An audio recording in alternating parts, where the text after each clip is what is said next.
What's up, y'all? It's Chris, arch-usa.com. As always, like, share, and subscribe, especially if you like having your sneaker conversation be more on the business side of things as opposed to the hype side of things. Although I do get into a little bit of the hype side. But when we have someone from the culture take on a very prominent position, I love to celebrate it. But I also want to explain why that person may face difficulties walking into a job with a very prominent player in retail.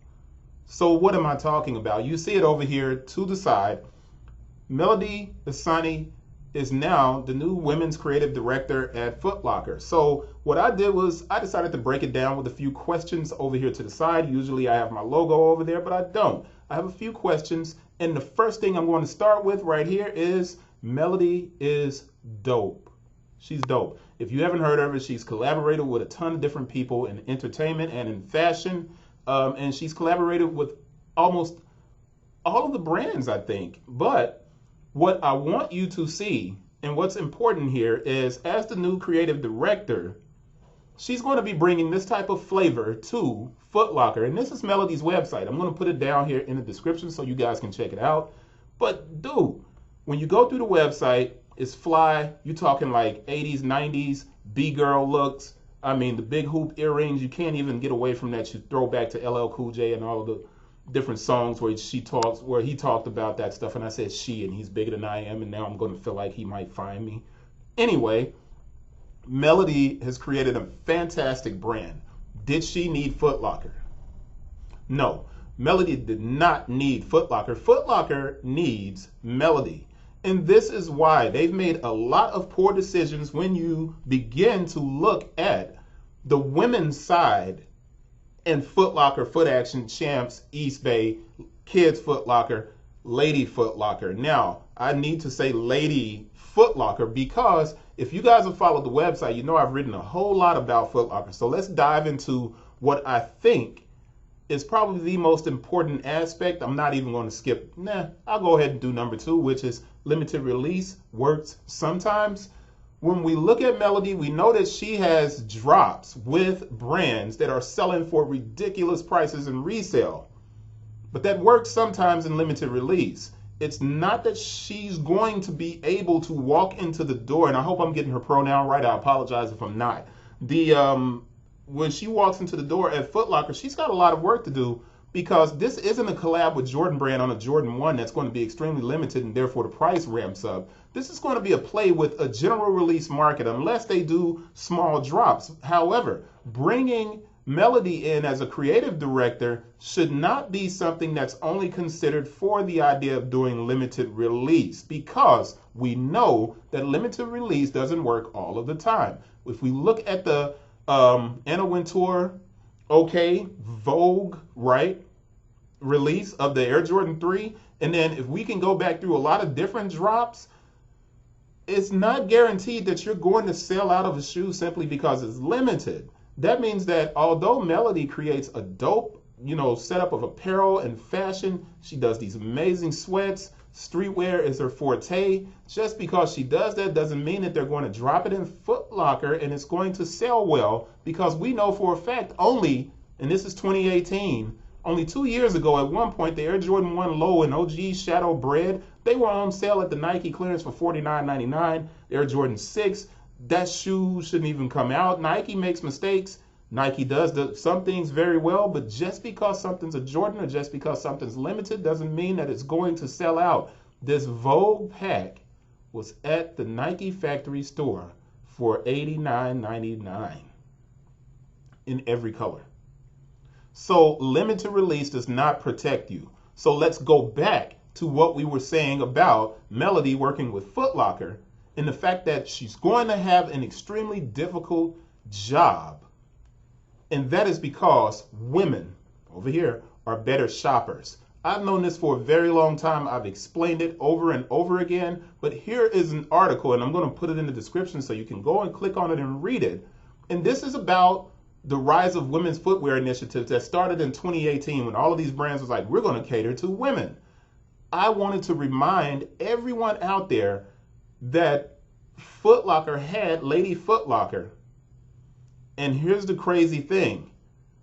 195 out of 5,000%. Now, this is about me and women's products on my Amazon store back when I was selling on Amazon from 2011 to 2016. And the fact that I listed over 5,000 products and only 195 were for women. But that was not for a lack of trying. Women are better shoppers and they won't buy things until it goes on sale. Now, to assume that women in sneaker culture are less responsible is a little bit facetious. I think in some instances, women in sneaker culture, they're simply aware of what they want and what they like, and they will pay for it. But this is the thing. Foot Locker only has 32 locations across the country for the 602 brand, which is the name of their women's store outside of the Lady FootLocker stores. But when I look back at that time when I was selling on Amazon and with women's footwear, women didn't buy a whole lot of stuff. Women have patience. They will wait on a sale. And that means just because you have sneakerheads who are now women, that doesn't mean that you're going to be able to ramp up and sell things that are pricey. Now, the great thing about Melody's gear is her gear is priced accordingly for streetwear. You can go to some streetwear sites and a pair of sweats are going to run you $300 to $200 to $300. So Melody has a fantastic sense of style, but she also understands pricing, which means that she can help Foot Locker if Foot Locker supports them. So when we start going down the line and we think about the fact that Foot Locker was ahead of its time years ago when they had the Lady FootLocker stores, they were really doing some amazing stuff. But at the time, women were not wearing sneakers in the same way that they are today.